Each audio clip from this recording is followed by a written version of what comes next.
Welcome back, everybody, into Bill's Chat. I am Josh McCarty. With me tonight, as always, is Luka.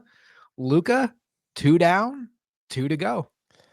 It was a nice, relaxing Sunday evening, Josh. I can't imagine anything else other than just enjoying a simple game of football for us to all enjoy on a Sunday night as we go into Martin Luther King Day tomorrow. No, that was. I had to out loud say exhales after that game, because whereas I got the 2 point spread right when it comes to a 2 point victory for the Bills, the path to getting there might have been a little bit differently, we'll put it. And let's just say I'm happy and relieved that we're sitting here after a divisional round game, a close one, where somehow, some way, the Bills did find a way to win. And here we are getting to enjoy yet another week of football. Because as you said, we won two. We got two more to go for the ultimate goal, but at least we have another game coming up that we can look forward to after a big, big win and a nice sigh of relief following that game in Orchard Park tonight. What a wild game. And, when you talk about the NFL playoffs or playoffs in any sport, really, the mantra is survive and advance. And, Luka, I think that's fitting for what the Bills did tonight because, in a lot of ways, it feels like they did survive. It felt like from the second half on that game was uphill battle for the Bills. And the Ravens did just enough early on to give the Bills a cushion, and the Bills made their plays, and I'm giving them credit for that all the way. But as a Bills fan, we all have been on the other side of this.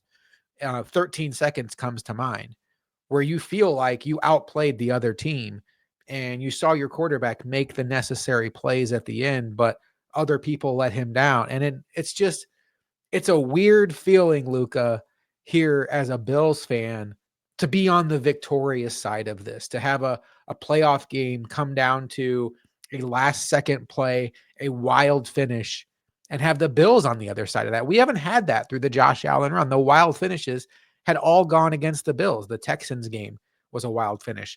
The Chiefs game, 13 seconds was a wild finish.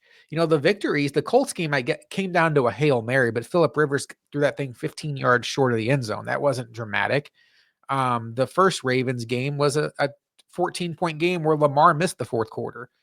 Outside of that, I mean, I guess we were nervous about the Skylar Thompson game, but come on, that wasn't this. And, it's been the heartbreakers, the Kansas City games twice that have gone against us. And I can get used to this. I can get used to boy, that was stressful. And holy cow, we won an exciting game. It wasn't quite the game of the year, Luka, but it's nice to have the Bills come out on the best side of this. It's so well put, right? Because when you felt nervous going into a game, it always felt that those games would go against you if you are a Bills fan. And it feels good that it wasn't pretty, it wasn't perfect. It came down to the wire. Things were very uneasy, and yet somehow, some way, a way was found for the Bills to finish on top.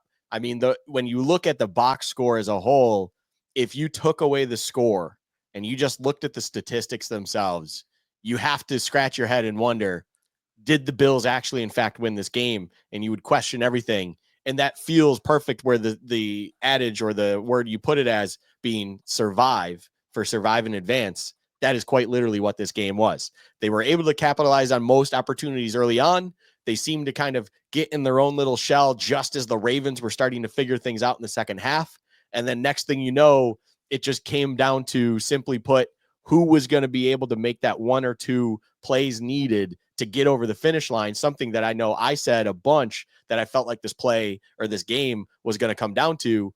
And luckily for the Bills, for once in one of these games, these tight playoff games that you really truly didn't know which way it was going to go, Mark Andrews drops that 2-point conversion. You are able to corral the onside kick. You pick up that crucial first down. You get your kneel downs, and just those couple little plays there on top of the couple little plays throughout the game ended up going your way for the most part. That got you over the finish line, barely, but it got you there. And it feels great because we need it feels good to win one. The old Kevin meme from The Office, it just feels good to win Yeah. one. That's what it truly feels like, because you mentioned all the games in the past where it's, the couple games in Arrowhead, or last year when Chiefs were here in the divisional round, and also that Bengals divisional game here. It's those games where you really truly weren't entirely sure how it was going to work out. Eventually the Bills seemed to come up short, however they did. And luckily we are not dealing with that for once. And Josh, the Buffalo Bills are returning to the AFC Championship. Thank goodness. Oh, thank goodness indeed. And Luka, I feel like every game has a story. Every game is kind of like every football game that, is memorable. You can kind of go back to like, oh, it was the 13 seconds game. I should probably pick a less painful example. What's the story of this game? What to you, there were several sequences in this game. What is the ultimate story of this game? If there was a lesson to be learned in this game, what did we learn? Don't take your foot off the gas, and or just go back to the thing you trust the most defensively. The story of this game really is, it comes down to where I'm trying to think of a creative way to say it, but the Bills had everything going for them in the first half. Yeah. And it felt like they had that real moment. And I think Tony Romo said it perfectly. You have an opportunity right now to start the second half where you can absolutely put your foot on the throat and essentially put the game away. And from there, it felt like the Bills came out a little bit overly conservative. You end up with a 3-and-out. I believe it was 3-and-out, but eventually you punt. And then the Ravens start to gain a little bit of control like they wanted to. I believe that first drive only ended in a field goal. Then you have another 3-and-out, and that's where things really started to get uneasy for anyone watching that game, because that's when momentum is officially gone that you've built up to that point. And therefore, the Ravens really feel like they kind of control the event right there. And if it wasn't for a Matt Milano tip on a 2-point conversion, the Ravens do end up going down and tying it. They did get the touchdown. They just couldn't get the 2-point to tie it. And ultimately, the game was on a knife's edge. And the story of the game truly is that the coin flipped our way. That really, I would use the coin analogy because going into it, I felt like it was a coin flip game. Lamar Jackson and Josh Allen, for whatever opinions you have going into this game, you have to say they're equals. So from there, it's just blow after blow, which who has the better running back, who has the better running game, who has the better offensive line, so on and so forth. You can go down and it really feels pretty equal. And therefore, it's a flip of a coin. How is this going to work out? And it feels kind of fitting that really it came down to a singular play of the 2-point conversion that really had this game again on a knife's edge. A flip of a coin happens. The Ravens get essentially the look that they want. And for some reason, Mark Andrews was not prepared for this Western New York weather. It hits his hands. He needs to be coming down with that ball. He doesn't. And just like that, the Bills essentially go from, at that point in time, I'd have to look at the win percentage chart. But if I had to guess, you probably go from 55 to 60% to over 90%, just like that. And for that to be kind of what dictated the game, it does feel very fitting in this matchup, being that both sides felt very equal in kind of what they were capable of and what they could ultimately do, both offensively and defensively, as well as just scheme and coaching and every facet of the game. It was a true kind of back and forth punching match, not necessarily in score by score, but overall game where the first half truly was the Bills game. And then all of a sudden those pesky Ravens figured something out and they were trying to grab the game by its haunches as best as they could. And luckily for the Bills, they made a couple plays that were just enough to get over that finish line to get that coin to flip on their side. To me, this game was all about equalizers. The narrative coming into this game was that the Ravens had the better roster. I didn't buy that. Luka and I talked about that on our preview show, that even with Zay Flowers being out, maybe especially with Zay Flowers being out, it felt like these rosters were a little bit more similar, but maybe that the Ravens style of play, this was Luka's comeback to my point, was the Ravens style is a bad fit for the Bills. Like the Ravens can play or built their roster in a way that can really take advantage of some weakness on the Bills. And we saw that play out as the game went on. The Ravens adjusted to what the Bills threw at them. and they were kind of running it at will against the Bills down the stretch. But to me, this was a game of equalizers. You talk about the Damar Hamlin punch out that is a fumble recovery that swings the game. Unfortunately, the Taylor Rapp interception didn't ultimately lead to anything for the Bills because of a bad holding penalty. But then the Terrell Bernard knockout, that was also Mark Andrews, wasn't it? And then, Mark Andrews dropping a ball. The Bills did not make those mistakes in this game. And a lot of times in playoff games, it comes down to a game of inches. It can come down to a swing play here, a swing play there. And the Bills, to their credit, were there for the equalizing plays.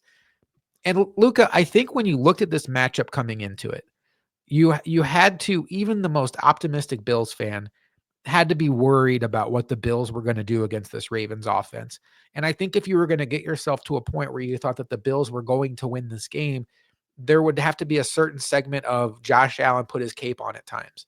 If I had told you before this game that Josh Allen was only going to account for 127 yards passing, 20 yards rushing, 0 passing touchdowns, James Cook would average less than 4 yards per carry, the Ravens would outgain the Bills by almost 150 yards, you would have probably questioned what possible path the Bills could have to victory, correct?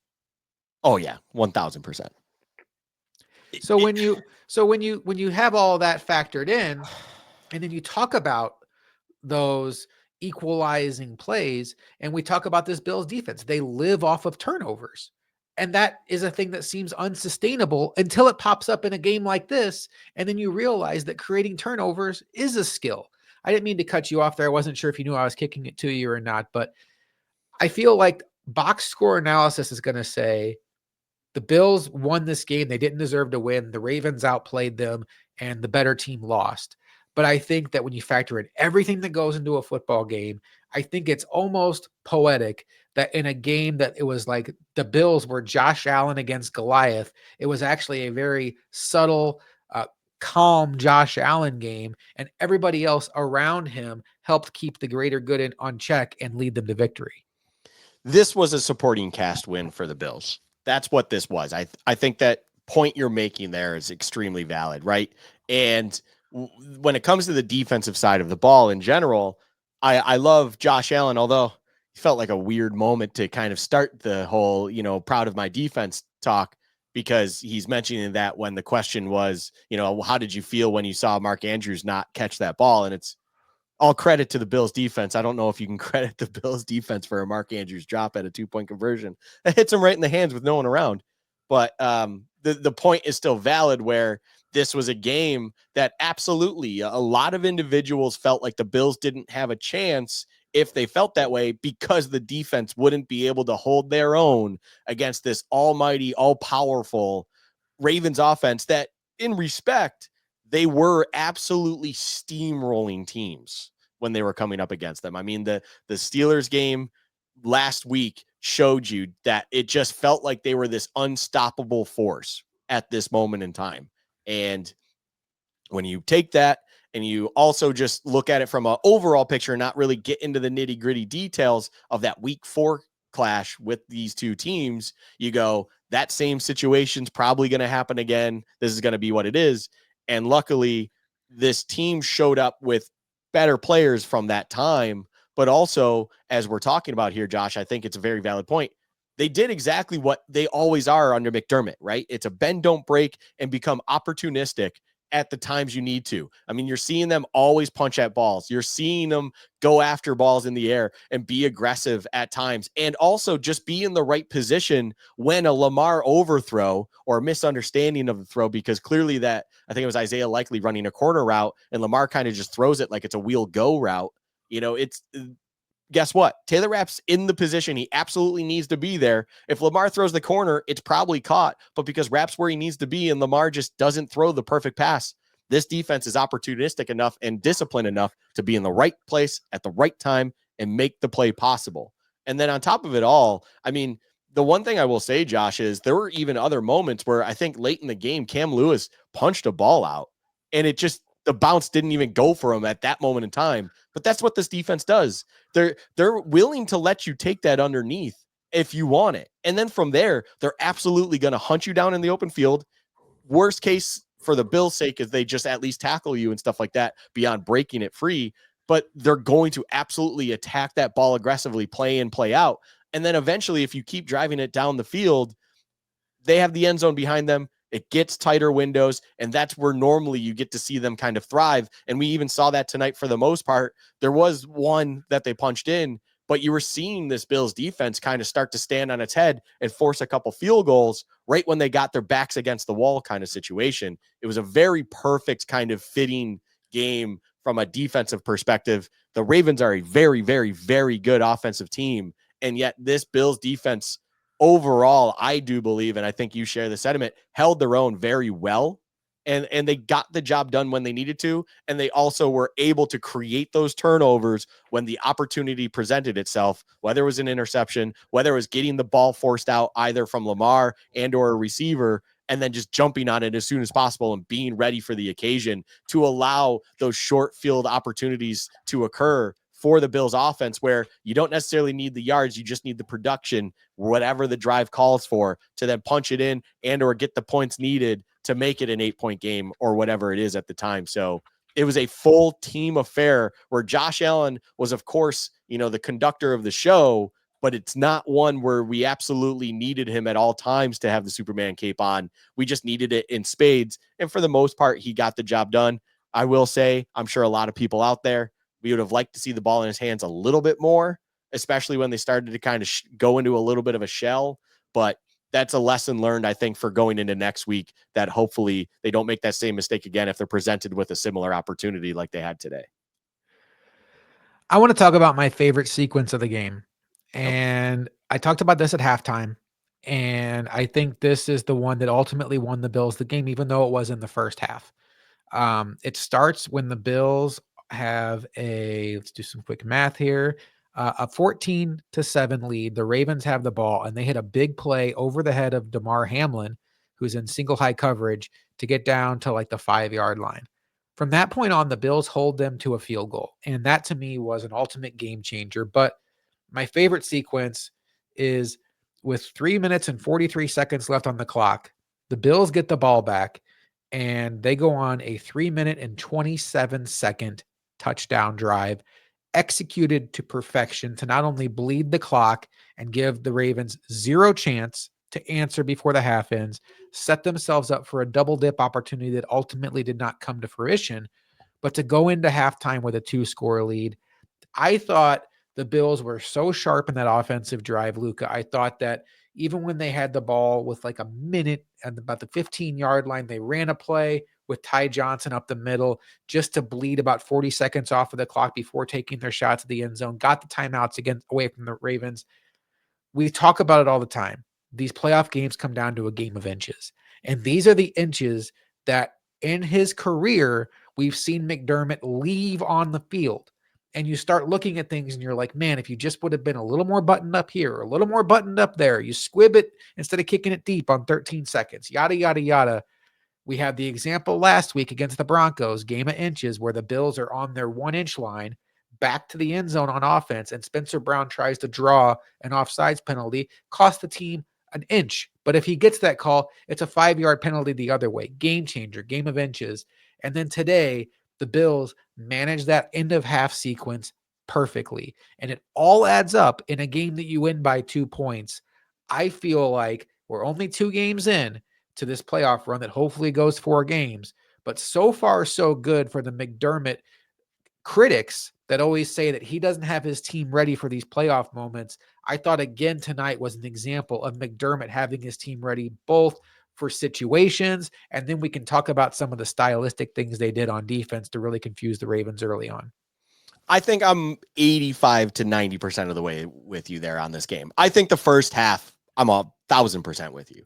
I think the first half, that end of half drive, is absolutely something where you tip the cap, understand the situation, know how to manage the clock, the game, everything with the flow. That is that moment there where, because you were lucky enough to get the coin toss to begin the game and you deferred, so you know you're going to get the ball at the second half, you want to try to minimize as much time you're going to give the ball back to Lamar, if at all. But ultimately, you need to finish that drive with points, and a touchdown's massive, because even when that drive was happening, Josh, in my head, I was like, I'm not going to assume they're going to get a touchdown if they double dip both times. But I would love to have the touchdown in the bag where you can start the second half with a nice longer drive that ends in a field goal. Obviously, this doesn't happen, but you can start the second half with a nice long drive that ends in a field goal, and you're like, okay, this is a true 2-score game, touchdown game, and therefore you're feeling very comfortable with the pressure you just laid on the Ravens, and getting that touchdown to start where you didn't leave any time for the Ravens to do whatever they could have possibly have done to maybe salvage a field goal out of it in the first half to then lead into halftime. I thought that was awesome. Where I find it questioning, or I'm not 100% with you, is because with all of that in mind, with how great things were going and where my mindset was there, I really did start to question how things were being orchestrated later on in the game, where I'm sure we'll get into it in a bit, so I won't go too deep. But I think it's maybe in those moments where McDermott maybe should, I don't know. I don't think he's going into a shell or all of a sudden just like having wartime flashbacks where he just panics and freaks out. But I want to know why it felt a little bit inconsistent when it came to how well he had control of things and how well things were going in the first half. And then all of a sudden, when you had a couple key situations, I think he made the right end decisions, like going for the field goal to go up 8 with that final drive. That's exactly what you do there. Like, I'm not that particular decision A-okay with. It's kind of the couple plays beforehand that I'm wondering, or at least the play beforehand, that I'm wondering truly where that decision is coming from. But overall, he is having a much stronger playoff than the McDermott haters would like to see, I guess is the way to put it. And I'm still with you on there. It makes me at least feel, for the most part, comfortable going into Arrowhead, into an AFC Championship where I'm not seeing 13 seconds in the future for a Sean McDermott. I think time management, game management, and understanding of flow, momentum, where things are, I think McDermott has a much better footing on that overall than he has had in seasons past. That I'm with you for the most part. I just think there were still a couple little cracks there today where I'm like, I'm still questioning why you're doing that in that exact moment. But then, like finishing the point, at least he still reeled it back where I could have absolutely seen him go for that 4th and goal. And it's like, no. If you can get this to 8 points, you literally can't lose this game on the upcoming drive. That field goal is too big to pass up, even though 2.5 yards feels like only a little bit for a Josh Allen-led offense. What do we think of the job the defense did this game? And I asked that because obviously there were times it was uncomfortable. I think we knew that was going to be the case given this matchup. But I want to talk about the job they did and the strategy they clearly employed early on. And you were on this 90 minutes before kickoff when you messaged me and said, whoa, look at that. Codrington's inactive. Shakir's healthy, and Shakir's up. And it seems like it may not be a health thing. It's the Bills want an extra linebacker active. And that was kind of a clue into what we had talked about with this game, a strategy the Bills could use where maybe they're going to dedicate all their resources to stopping the run early on and forcing the Ravens into passing. And we saw that with the Bills having 5 linebackers up. Eddie Ulo Foshio was up, the rookie. When you look at this Bills team early on, they really did dedicate all their resources to stopping the run. And it's so funny because I remember after the first drive, the Ravens go right down and score a touchdown. The first drive ends, and I'm like strangely optimistic. I can't explain it because the Ravens, when the Bills got him the 3rd and long, Lamar made a play. And then Lamar finds, I think it was Bateman down the field, or likely, and then ultimately scores a touchdown to Bateman. And you're just like, oh, well, they made that look easy. But like, okay, the defense, for some reason, I'm optimistic about how they play at the line of scrimmage there. And then, the biggest thing that this defense did for the Bills, it was obviously creating turnovers. They only gave up 10 points in the first half.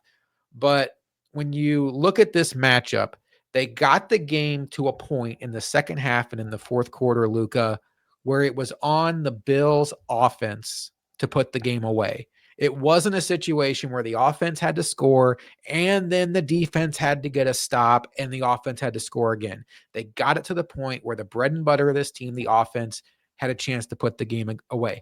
In fairness, the offense came up a little short.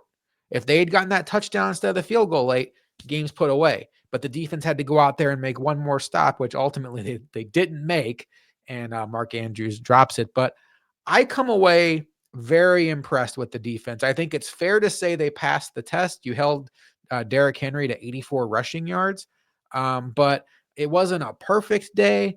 But I think if coming into this game, I had told you they're going to hold the Ravens to 25 points, they're going to have an opportunity to give the offense the ball with a chance to put the game away with a lead late. You would have signed for that in blood.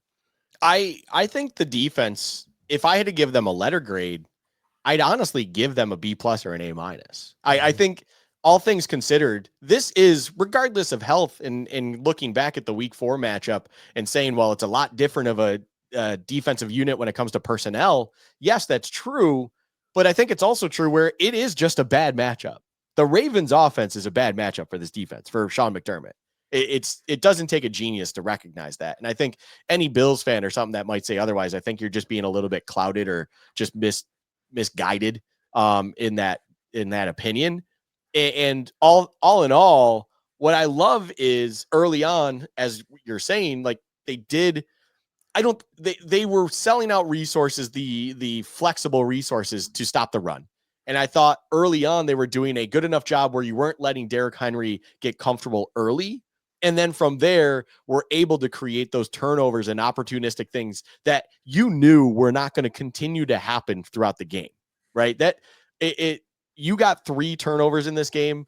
And the fact that happened, you have to consider not necessarily a miracle, but a gift, a massive, massive gift that luckily when you handed it over to the offense, for the most part, if you take away one phantom holding, they were able to capitalize on completely. And that is great in itself. That is your job.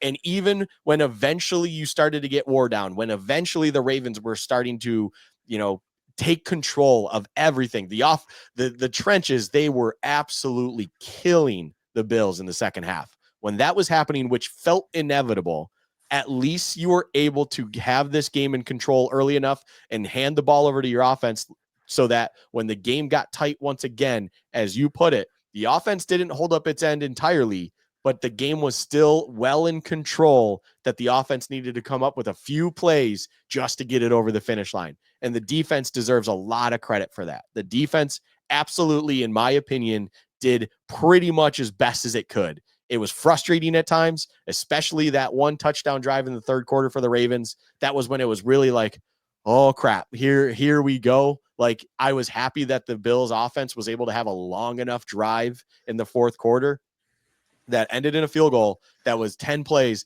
And at least that was probably enough time for a conversation between McDermott and Babbage to go, we need to get out of this man. We need to figure out something a little bit differently for the defensive line, and ultimately just hold the fort down at that point moving forward. And that adjustment alone, I think, was just enough that got this job done for the defense and got it done for the team overall. That all credit is due to the defense. I think they did a phenomenal job, all things considered. And really, I just truly struggle to find a place where I can complain about this. And I honestly don't know where a complaint could even be had with this defense beyond just being worn down. And that's going to happen to anyone that plays this Raven offense. So I'm not going to hold that against them like it's anything too negative. What does this do for the Bills' legacy, and specifically Josh Allen and Sean McDermott, Luka? Because the last 3 years we have seen the Bills make it to the divisional round and lose to an elite quarterback. 13 seconds, Patrick Mahomes in Kansas City, and then the last 2 years in Buffalo to Joe Burrow and then Patrick Mahomes. The Bills make it again to the divisional round this year, get through an elite quarterback, and move on to the AFC Championship game. Obviously, the story of the 2024-2025 season is not complete. We all hope this ends with a Super Bowl trophy. But did Josh Allen and Sean McDermott accomplish anything tonight with their legacy when you look at the fact that other than Lamar Jackson in 2020, one knock against the Josh Allen McDermott Bills are, you look at the quarterbacks they've beaten in the playoffs, it's been Phillip Rivers on the brink of retirement, Skylar Thompson, Lamar Jackson, who left the game early, although I'll argue with anybody that game was over when he left. You had Bo Nix, you had Mason Rudolph. I might be missing somebody, but you all get the idea. What does this particular game, this setting against this opponent, if anything, do for their legacy? I don't really think it does anything. I'm just gonna be honest. This only does one thing, and that solidifies them for the future as one of the contenders moving forward. What this truly is the emphatic known that, hey, depending, as long as 17's under center and Sean McDermott's the coach, this is exactly what you can expect them to be, a contending level team. They are among the AFC contenders, and nothing should ultimately change that. Now, I don't think it truly moves the needle beyond that. And that, simply put, is because I think the true litmus test and the true metric that everyone's going to put them to is the big bad Chiefs, that they're going to have to go into Arrowhead and play next week and see what comes of that. If they are able to go over that hurdle, that is when the needle will finally move, Josh. I think that's truly, it's no disrespect to Lamar, because Lamar is great. He is part of the elite. He's part of the, as I love to call, the big four. Unfortunately for us, the big four are currently all in the AFC. They're all names that you have mentioned in this podcast. But everything in mind with this game only, this just will go into next season, Josh, regardless of the moves, as long as nothing cataclysmic happens. And it's like, hey, the Bills are going to be among those teams probably sitting there in the divisional, trying to get it to the AFC Championship game, and they're going to be trying to contend for a Super Bowl, because 17 is sitting there and he will be under center, and Sean McDermott is the head coach of this team. I think that's the one thing I come from this game, Josh. I don't see a world where Sean McDermott loses his job. There is nothing that can change that moving forward. I think this is just a big win for him when it comes to confidence, that yes, he can win those big games. And then ultimately, from an outsider's perspective, legacy-wise, this just makes them be one of the true locked-in big boys of the AFC year in, year out. You can kind of, this is a little bit of that foundation piece now, where you can't give the but. Like, whether it's good or not, this is something that we're going to hear happen with Lamar tomorrow. I think it's unjust. It's not fair. This is not on Lamar at all. Lamar deserved every part of winning this game. He did everything he possibly could, and he can't, as Giselle Butchinson said, he can't throw the ball and catch it too. Like, that's just the reality of it. You know, Mark Andrews dropped a couple crucial balls and got one punched out of his hands. Mark Andrews had the tough day in the snow. Someone should question if Mark Andrews is ready for the big stage, because Lamar certainly looked like he was up for the task.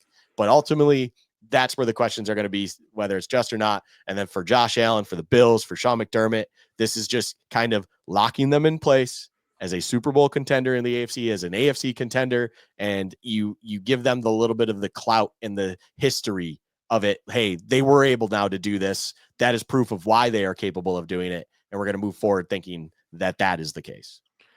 Bob Sturm from, I believe, Dallas-Fort Worth Sports Radio has a great stat here. The 4 winning teams this weekend turned the ball over 0 times combined. The losing teams combined for 10. Joe Marino, Locked On Bills, tags on, games are lost more than they are won. Boy, Luka, is that ever the truth. And I think it's apropos for this season, where coming into the year, the real knock on Josh Allen, if you had one, was he can be careless with the football and he can put the ball in harm's way. And for the Bills to come out and essentially get outgained, but the game was won on the margins, won on the turnovers. Lamar and the Ravens turn it over 3 times. And this Bills team that has been elite as all get out this season at protecting the football turned it over 0 times. I was actually going to hit on the whole, do you think Lamar avoided the criticism that either Josh or Lamar were going to get this week, because that was a story coming in. You hit on it a little bit. Let's go ahead and just button that up before we get to game balls and game checks. You knew how it was going to go. Whoever loses this game, their legacy is going to get called into it. They're going to catch the brunt of it. Lamar had his mistakes in this game. But I think I feel like where you're coming from. I certainly co-sign. I think any criticism beyond, hey, Lamar made a couple mistakes, but man, he put his team in position to win, is grossly unfair, and it's just shock jock talk. Yeah, that's exactly put, right? Lamar did make mistakes. Lamar early on, there was a lot of playoff Lamar's come to play memes going out and things like that early on in the game. And that was also, let's just say, warranted. But from there, Lamar did what a great, an elite player can do. And he just picked himself up, got things going, and then, as you put it perfectly, put his team in a position to tie/be able to still win that game. And unfortunately for him, he can't throw and catch all at the same time. and someone had to let him down in this case. And I don't think he's avoided the conversation from, how do I put this, from the usual suspects, individuals that I do not listen to on a daily occurrence, a weekly occurrence. But I bet you, I will say it this way. There's no way you're going to hear any negative conversation about Lamar Jackson from, let's say, the Pat McAfee show. There's no way you're going to hear any negative comments from pretty much anyone, let's say, under the Barstool umbrella that just Dan gives their fan Orlovsky, takes. Dan, Chris Sims. Your Dan Orlovsky's, your Chris Sims, those guys too. From the individuals that I will say are at least grounded with their takes and are willing to just say it how it is and not just do it for whatever other motives they have to say the opinions that they have, I think you will hear the appropriate response to this game. And that feels valid. And I think there should be, and I don't think I've seen any online for the most part, unless you're trying to troll, there should be no ill will thrown to Lamar for the reason that the Ravens lost this game. And just for it matter, like Mark Andrews came up short. He kind of screwed his team, but really outside of Mark Andrews, there's no one else at fault for the Ravens. Like they had a good game. It's just they came up short in big moments, and Mark Andrews was really the only one you can kind of highlight as time after time after time really just kind of screwed things up when he should have not. You know what's fascinating about the Mark Andrews play is, to me, it kind of runs parallel with the Tyler Bass missed field goal from last year against the Chiefs. I think because it happened, it's very easy to say that's why they lost the game. And it's the Mark Andrews play certainly plays into why they lost the game. But let's just play it out where Mark Andrews catches that, converts the 2-point conversion. The Bills are getting the ball back with a minute and a half left. Luka, you and I are me especially, I'm as nervous a Bills fan as there is. I love their spot. When Likely scored the touchdown, there's a part of me that was like, I think I'll take this because the worst case scenario was driving down and scoring like the Bills did at the end of the first half and leaving us no time to respond. A minute and a half and 3 timeouts for the Bills is all the time in the world to get into the Tyler Bass field goal range. Then you're just holding your breath. But I don't know about you, Luka. I loved the situation the Bills were in if Andrews completes that to win the game before overtime. Yeah, I'm not saying Andrews truly lost the game. Like that play will stand. I think how you just put it is perfect, right? That play will be highlighted as the reason or the losing moment for the Ravens. Mm-hmm. But, which, by the way, if you want to say losing moment, that is also valid because that is ultimately where you see that probability of winning dip. But it isn't the sole reason they lost. He himself had some other bad plays that cost them dearly as well. But then overall, as you put it, even let's say he catches it, the Bills are in a phenomenal position. Yes, I agree. After I got over the fact of how the hell did we just let that be wide open in the middle of the end zone, I then looked at the clock and I was like, oh, over a minute left, 3 timeouts, exactly what you put it. I was like, plenty of time to do something. In worst case, they get this 2-point conversion and we have that ball back. We drive a little bit, whatever it is, and we just run out of time and or just can't get in that proper field position. You're not losing the game in that moment. And then we're probably going to overtime. And thankfully, because of 2021, you will at least have 1 possession in that overtime. So like it wasn't the end all be all, nor should Mark Andrews be crucified for truly costing the win because it was him and solely him as the reason why. Like you can easily see multiple reasons why. And just, I only bring up Mark Andrews because it does feel like if you want to highlight where things went wrong for the Ravens, number 89 for the Ravens was kind of around a lot of those plays. He had a tough day at the office. All right, Luka, let's move on to our favorite segment, particularly after a win, game balls and game checks. The game ball is the game MVP. Game check is the player that really didn't even need to show up. Luka, who gets your game ball for this big, monstrous win over the Baltimore Ravens? This one is a difficult one. I'm going to be quite frank. I think there's a lot of players that deserve it. But I will also say this. What I didn't anticipate is a lot of the names I come up with are on the defensive side of the ball. Going into this game, I definitely don't think I would have been in this headspace. It's just really hard for me to overlook DeMar Hamlin And I'm not that guy that wants to really give Damar Hamlin his flowers too often, because I'm trying to separate the emotional attachment that is naturally there with Damar and just the football player himself. But Damar had a strong game today, in a game where in our preview, no, maybe I didn't say it out loud, but I've said it to some people where I was like, I could see a world where we're taking Damar off to go bigger and have Rapp at free safety. And then you're bringing in, your Dorian Williams and keep Taron Johnson out there and like do whatever, change things up. Well, one, Rapp gets hurt. Two, Damar Hamlin was staying out there the whole time. Not that I thought that was ever a feasible idea, by the way. McDermott loves his two safeties.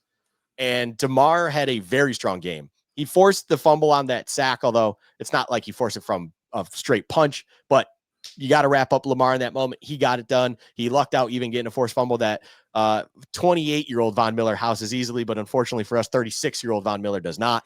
He doesn't exactly have speed after 10 yards, but still, hey, good effort there, 40. But Damar's best play is one that you highlighted before we started recording, and I think that is the reason truly he gets my game ball. There's a key moment where Derrick Henry is running it, and there's a lot of mess going on, and I want to say it was in the red zone area. There's a mess of blockers and situation, and Damar sifted through all of that and easily just wrapped up Derrick Henry, got him down for, I believe, what was a 6-yard gain, and ultimately later on that ended up being stuffed. They had to settle for a field goal, and if Damar doesn't make that tackle in that moment, Derrick Henry is probably just walking into the end zone with ease. There's no one else there. That's the moment you need your safeties to be the last line of defense. And I'm going to say this, I don't mean it disrespectfully. That's a moment that we would even see the old 23 back there, or the 21 back there, not be able to come up with that tackle in that moment on a Derrick Henry.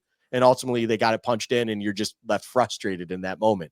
And of all the people to step up and make that tackle, Damar Hamlin is not exactly the individual I would have thought to be that person in that moment.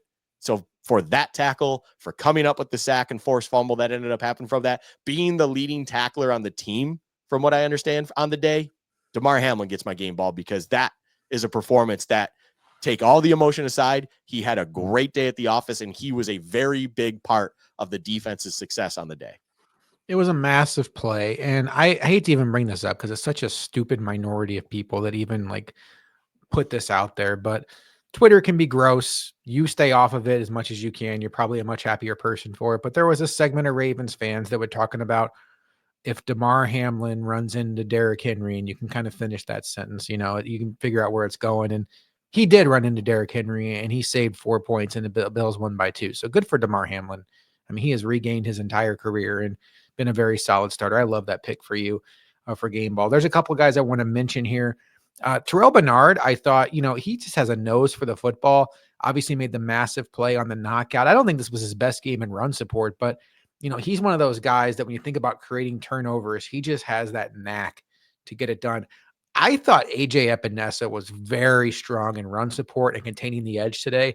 I felt like maybe more so than any game this season, you felt AJ Epinesa's presence out there, and that was very important. Daquan Jones, I think, was very strong up the middle at the point of attack. Matt Milano, just like Terrell Bernard, was a guy that didn't play in that week 4 game, and he was all over the field today. He wasn't as all over it as Tony Romo wanted to pretend like, giving Matt Milano credit for literally everything the Bills did well. But he had a sack. He was the spy on Lamar. And I think ultimately you're kind of seeing flashes of the very, very good Matt Milano coming back. And I thought Khalil Shakir again just continues to be like Josh Allen's safety net on offense. But I'm going to go a little bit different direction here, Luka. One player coming into these playoffs and frankly coming into this season that a lot of us were nervous about, Tyler Bass. The season ended with his foot, kicking a ball to the right of the upright. And we talked about that a little bit, but he's had 10 kicks in these playoffs. All 10 have gone through the uprights, including a 51-yarder today in the snow in a game that the Bills won by 2 points. So, he hasn't had that walk-off game winner in the playoffs. He had a massive one against Miami. But you want to talk about a guy that has the world doubting him.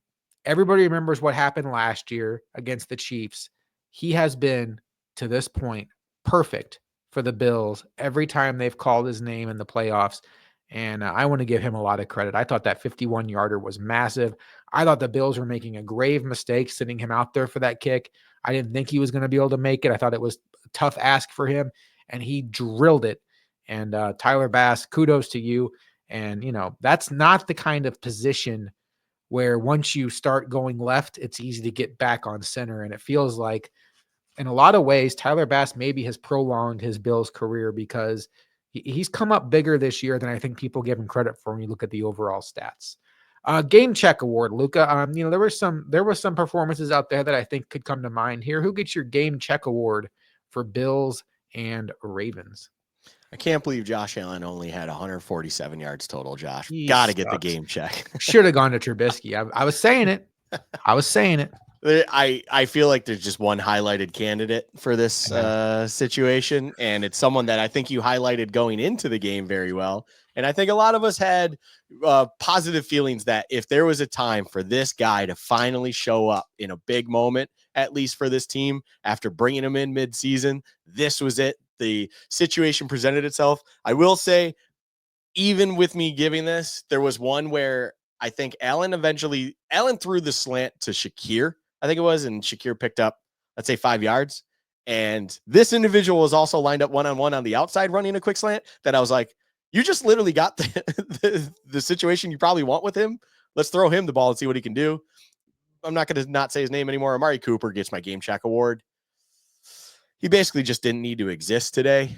But again, it's only on one target. It's not like he played bad. It's just one of those ones where it felt like this was the time to maybe see a little bit more Amari Cooper involvement.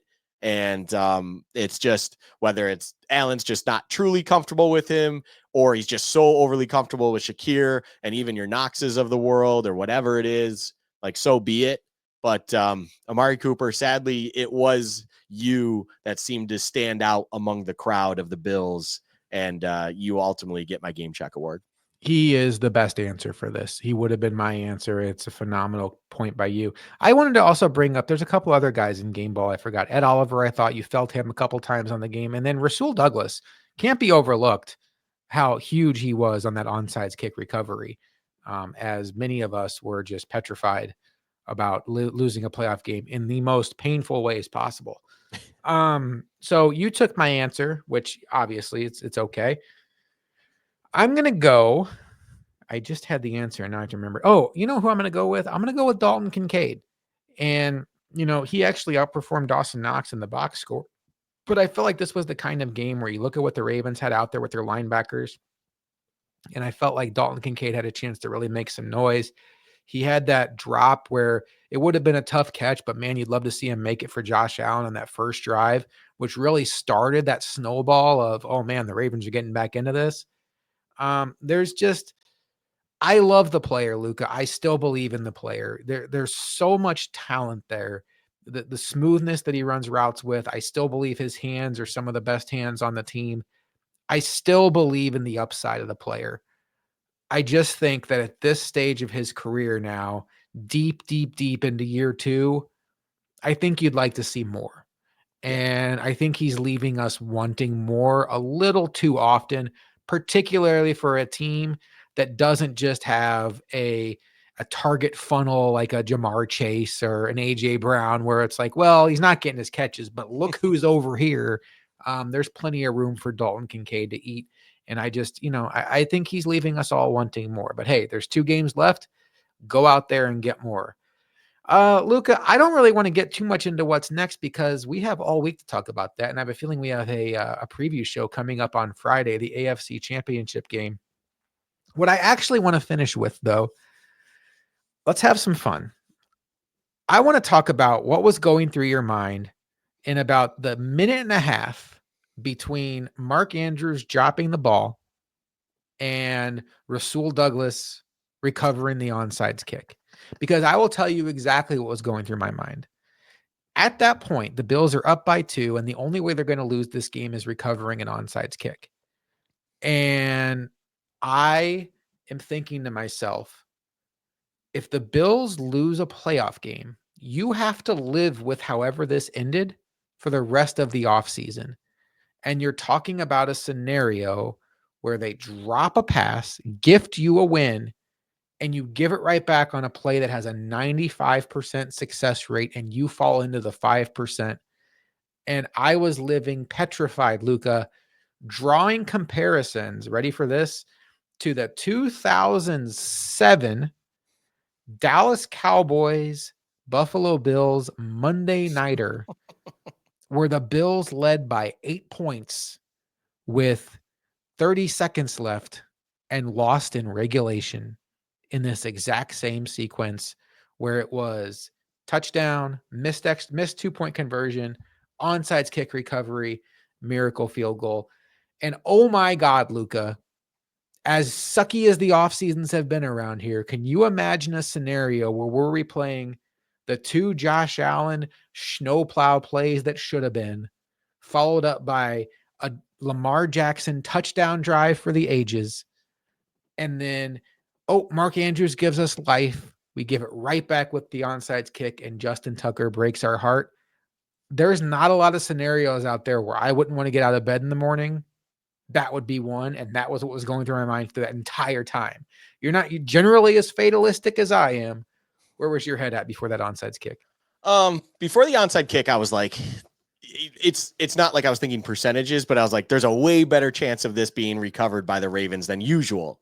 That's primarily due to the, the elements and the unknown of what could happen with a slick ball on top of a kicker that is Justin Tucker, who, look, let's be honest, he's one of the best kickers of a football of all time. I'm sure he sits there and practices different ways to kick that oblong looking object to get a reaction out of it the way he would like. So I even made a comment out loud where I was like, I bet you that sick explicitive was out there in practice all week, practicing with a frozen ball just to see what would happen for a moment like this. It's one of those things where that starts creeping in your head. I will say the other thing that creeped in my head was not even Bills related. I didn't even say this out loud to any of the friends in the room or anything, but what's a weird thing is, Josh? I had a flashback to Brandon Bostic in the 2014 NFC Championship game. And I'm like, how can an onside kick go wrong and cost you the game ultimately? And that was immediately where my head went. Not even a Bills related memory. It's just like thinking about when an onside kick in a big playoff moment went terribly wrong. And that was the Packers moment. Heartache. Yeah, just a random moment in time that I remember for whatever reason in that moment. I'm like, please just don't have a Brandon Bostic moment. That's it. Like, just don't do that. And funny enough, when I see the hands teams out there, Khalil Shakir, I know, was on the one side. And then I look down on the other side and I see 31. And I'm like, Rasul Douglas. Like, Rasul Douglas is our second hands team guy. I would think like Mac Hollins or, someone else. But luckily, Rasul knows how to read a ball bouncing on the ground pretty well and was able to kind of hood it over and everything was fine. But going through my head was a little bit of weird thoughts. It was how can this go wrong? And I wasn't necessarily thinking about Bill's memories, but I was thinking about this feels like I shouldn't be as comfortable as I normally would in an onside kick situation just due to the circumstances. And then on top of it, okay, let's think about how it goes wrong. And randomly, I genuinely mean this. Brandon Bostic screwing that up for the Packers somehow just bloop popped right in my head. And that's what I thought about. And then also, I didn't even connect it until this very moment. And a former Packer didn't screw it up for us, got on top of the ball, and everything's good. So, that's what was going on in my head. Time is a flat circle, Luka. The Bills came out of this game pretty healthy, no major injuries. The one to watch should be Taylor Rapp, and the fascinating downstream effect of that is, could we possibly see Micah Hyde activated for this next coming game? I mean, it's the championship game. If not now, win. If Taylor Rapp can't go, if not now, win. Right, Luka? Yeah, the conversation around that's going to be very loud. If Taylor Rapp truly has a hip issue, like we've seen some on Twitter speculate based on that, because I don't know if it's been officially said where the concern might be. But if that is more than just a day-to-day kind of bruise and or whatever jamming, and it does extend itself where the AFC Championship game is seriously in question, realistically, the next man up to elevate, the conversation becomes, if you're trying to elevate a safety, you're going to either Lewis Seen or you're going to Micah Hyde. Isn't Lewis Seen gone? Did I miss that? Am I Is wrong in Lewis that? Seen gone now? I thought we lost him. Maybe Okay. I'm making it up in my head. Go ahead. I'll look Maybe. it up. But regardless, that's where my head is. And then, as you put it perfectly, Micah Hyde, if he's here to maybe be as a break glass in case of emergency safety replacement, you stashed away on the practice squad, this is the time you bring him up just in case. Like, you're probably going out there and fully intending DeMar Hamlin, Cole Bishop pairing and, doing your thing. Cam Lewis, right? Yeah. Yeah, Cam Lewis, whatever. But just in case, in the off chance, then you run into a Cole Bishop injury or whatever it is, it's like, hey, 23, What do you got? What do you got for us? It's a good time to show back up for this season. Lewis Seen is now a member of the Philadelphia Eagles. It's, okay. it is what it is. It's practice squad. No, that's fine. That never amounted to anything, even though you and I were excited. All right. It'll be fun to track. It'd be interesting to see what happens to Micah Hyde. Quickly, Luka, before we get out of here, I don't need to give me any analysis. Just quick prediction on the game tomorrow night. Notre Dame, Ohio State for all the marbles in college football. Play like a champion. I'm so conflicted. On one hand, I have family that's Notre Dame alums. I have deep roots to love for Notre Dame. I've been to Notre Dame for a game. I would love to go back for another one anytime. I root for Notre Dame always. I root for the Irish. I'm one of those guys. I'm one of those suckers. But Ohio State feels like men among boys. They really do. They feel like the Ravens going into tonight. Josh, that's a great way to put it. Like, they feel like an unstoppable thing that has a multitude of ways to beat you defensively, offensively. I mean, that freshman receiver that his name's blanking for whatever reason, even though I've known his name every day. It's been a long day. It's okay. Like, he's NFL ready, but he has to play out 2 more years for whatever reason. But there is something about Marcus Freeman that I love so much. I think the difference in that game will come down to coaching. And there's one coach that I actually have been growing in trust and faith and understanding the game and the situations, what to do. And there's another that seems like in big games and in big moments seems to fold a little bit more, being Ryan Day. And the heart in me, Josh, honestly, genuinely believes that somehow, some explicitive way, the Irish are actually going to come out on top. It's going to be, look, if the Irish win, there is 0% that this game is a comfortable game. If you're an Irish fan, there's no way they win comfortably, just from a raw look of it, where it's like Ohio State's just that good from top to bottom. But also, the Irish just don't win comfortable games against big opponents. You got to win it fun. You got to make it interesting and buckle up. But I think the Irish actually pull it off in Atlanta. I think that they're just playing at a level right now defensively that it just feels like they can play above their weight, which is what they need to do in this matchup. And I'm going to take the Irish in a high-scoring affair. Well, kind of. I'm going to take the Irish. Let's go 32-27. I think Notre Dame is going to finally win a national championship for the first time since the 80s. It's this feels like a magical season for them. I'd love to see it. I have family that roots for Notre Dame. I'm certainly rooting for Notre Dame. It feels like Ohio State's a slightly better team. They're slightly healthier. Notre Dame's missing some offensive linemen, but my heart says Notre Dame. I'm going to go ahead and pick them. Love to see it happen. I think it'd be cool to see a team that lost to Northern Illinois ultimately win the championship, but Ohio State got blown out at home by Michigan, who's not a great team. And, it's been a fun college year. We'll see what happens. And obviously we'll be diving into college after the Super Bowl, hopefully. For all things draft related. Anyway, Luke and I'll be back later this week for a Bills Chiefs preview. And then we'll be back next week for AFC Championship post game. For Luka, I am Josh McCarty. The Bills are going to the AFC Championship game, people. We'll see you next time on Bills Chat.